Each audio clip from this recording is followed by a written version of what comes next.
first time ko makapunta rito sa ano. Yeah, maybe you can park there. Ang laki pala ng ano dito, love, no? Yeah, na accommodation. Yung accommodation nila.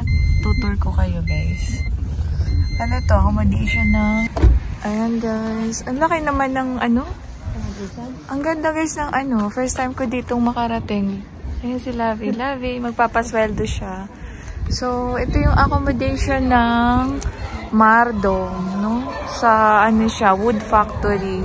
So, meron siguro events banda doon. Pero ito yung accommodation nila. Nasa hotel sila. Bali, 3 accommodation dito sa Mardom. So, ito yung isa. Yung si Lavi, oh. Sasama ko sa kanya. Busy siya, oh. Dala niya yung kanyang mga papeles. So, meron naman kaming service doon. Kasi pa-service ng kanyang boss. Kasi medyo malayo to. Dati nagta-travel lang kami. Remember yung guys na meron akong vlog dito. Yung kumain ako ng cheese. Nag-grocery kami ni Labi. Ayan, may mga events. Ang laki na ano. Ang lawak. O, diba may pa-park pa siya. Tapos dun si Labi. Sundan natin. Baka hindi ako makapasok. Antayin mo ako. Baka hindi ako makapasok. Ayan. Ito na. Ayan. So, ito yung kanilang entrance. Hotel talaga siya, no? Ayan. Okay. Luwag. Dami rooms. So, ayan guys. Andito tayo sa dormitory ng Mardom. Ayan. Nakita ko to dati nung ka-video call ko lang si Labi. So, first time ko makarating dito. Maganda pala. Kasi hotel talaga sila. Pero yung isa doon, dorm din. Maganda rin ang mga dorm doon sa kabila kasi maluwag din. Pero ito kasi naka-hotel talaga sila. So, mamaya magtutour ulit tayo. So, ito po yung ano. Yan guys, so tingnan nyo. Ito yung sample ng accommodation nila rito. Bali, isang room to. Ilan sila sa isang room lang? Couple room ito. Diba, ang ganda, ang luwag. So, ito daw ay couple room. Dito kasi sa Poland, kapag couple kayo, bibigyan talaga kayo ng... Ayan, may pagkain pa sila na pinakain sa amin, no? Winelcome nila kami dito. Ayan, may mga gamit. And, eto yung kanilang CR. Ayan, tiyan. O, diba? Ang luwag. So, maganda ang ano nila dito. Maluwag siya. Ito, dalawa lang kayo nakatira, couple. And, komportable ang ano nila, no? So, maganda. Ayan. Ayan guys, yung paligid dito sa Pulos. Maganda talaga. Ang mga bahay, ang cute lang, no? Maganda ang yari ng mga bahay. And, kanina umuulan, ngayon, may araw na ulit. Yung ulan, may kasamang konting yelo. Ayan. Pupunta pa tayo dun sa kabilang dormitory. Ayan. Tapos na tayo dun sa kabilang. Ay, cemetery yun, oh. Yun, oh. Tingnan nyo, guys. Ganda na sikat ng araw. Kanina umuulan. Ngayon umaaraw. Saya.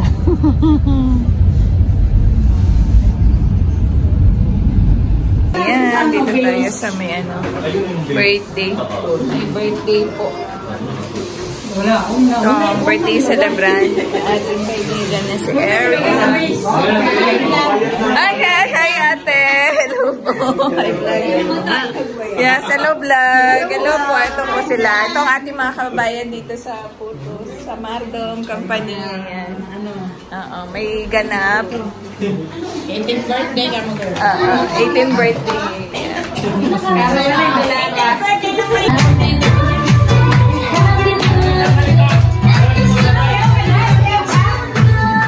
Bili tayo ng tinapay guys. Mainit pa siya. Apple pie at saka parang croissant yung isa. Mainit siya. So mag-almusal tayo ng tinapay. Kasi Labi. Ano sa'yo Love? Kasi ang kanyang paboritong panlagay niya mga ano. Lagyan natin ang mga gulay. Salad. Ano ba ang tawag yan? Tortilla. Ayan, tortilla. Kuha pa yan ng tinapay. na. Hindi na ba? Ito na lang. Kain muna tayo. Dito tayo sa Indian restaurant. In-order kami na. This one. Ito, fry noodles. Dito tayo sa may prawn and crevetti. Seafoods po siya. Diyan na tayo, love. Gutom na mga person bago tayo magtrabaho ulit.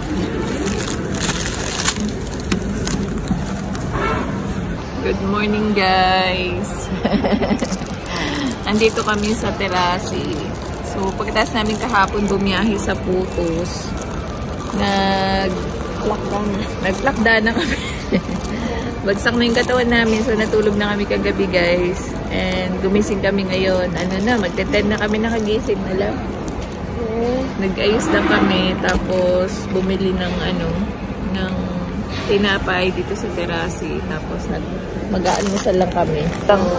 Sobrang busy. Sobrang busy talaga itong mga nagdaang araw tsaka buong week. Marami pa kami mga bagay-bagay na kailangang ayusin. So, ayan.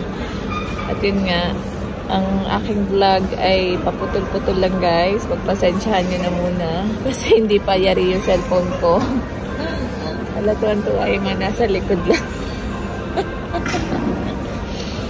So, ito. After namin kakain, guys, diretso na kami sa part-time. Medyo maganda na yung panahon. Hindi na sobrang lamig kasi spring, no? Mag-i-spring na.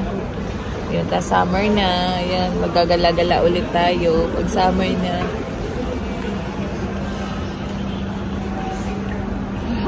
Kumusta ka na? Magaling na ikaw. Nagkasakit to eh. Nagkasakit siya ng hindi ko lang na-upload, guys. Nakaraang buwan. Linggo. Nakaraang buwan pa yun. Na-ambulansya ka. Yung kami ay nagkaroon ng private car. Ambulansya ka lang. So, ayun. Siguro i-upload ko yun pero medyo late na. Kasi hindi makatagal yung phone ko. Ayan, kain muna kami, guys. Wala pa pala pagkain. Waiting pa. Ayan na. Luto na yung ating singkuye. Kuha tayo ng kutsara pala. Kuha tayo ng singkuye.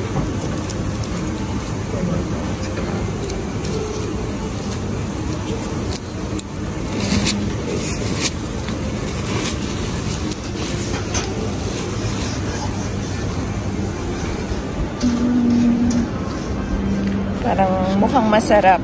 Pero for sure masarap to. Lagi kami kumakain dito. Tcharan! Ating breakfast. Pansit. Gusto mo ba ng chopstick? Hindi na. Tinidor na lang. Tinidor itong akin. For you.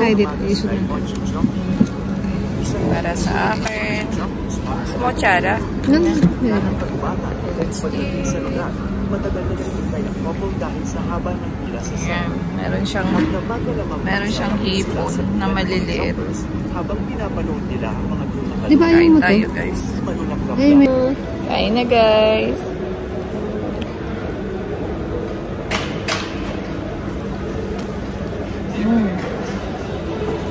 Masarap siya, no? Masarap siya, guys, kasi manamis-namis yung kanya, na parang may lasang sesame oil lang. Nagbilangin mo yung makakain mong hipon, ha? Bakit? Tingnan natin kung marami nilalagay nila. Nagbilang? Kasi parang marami. Kaya, parang marami. Wala, hindi ko dinala yung gamot ko sa Ito ka naman sa allergy. Kung pinakain mo. Hindi, magkukope ako.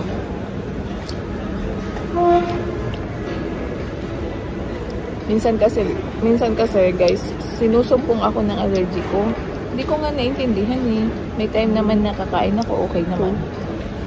Okay. 4.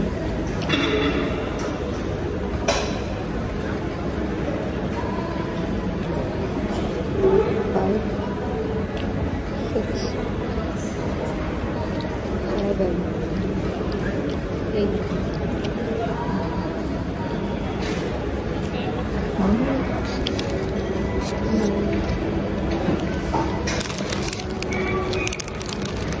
We got 10. Not bad. Not 10? bad. Yeah. Eh, may nakain na tayo You have? Dalawa. So 12. Binilang niya talaga yung hipon. Not bad. Kasi mahal talaga ang hipon dito eh. Yung isang pack magkano na, di ba lagi? Magkano ba to? 35 zloty. 39. 39 zloty. Ay, yung isang pack ng hipon, di ba? Magkano yun sa peso? 400 plus. 100 plus. Siyempre guys, iba naman yung ano dito. Iba naman yung kung i-ano mo talaga sa peso, mahal. We have 13. 13. Pero, mas mararamdaman mo yung 14. mas mararamdaman mo yung value ng pera dito kesa sa Pinas. 15. Promise. Ah, it's worth. Okay naman siyang anuhin. Di ba hindi tayo nag-order? 16. Hindi tayo nag-order nito kasi talagang mahal ang hipon. Kasi ang isang pack ng hipon sa palengke talagang mahal na. So, expect mo, mahal talaga. Pero, okay, kasi ang dami nang nilalagay. You know, 16 peraso. Yung isang pack, ilang peraso lang? Mga 20 peraso lang. Almost isang pack nilagay na. Pero gusto ko yung lasa niya.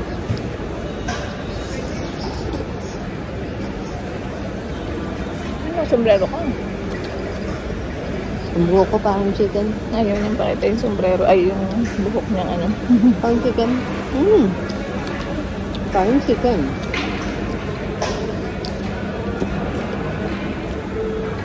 Kain tayo guys.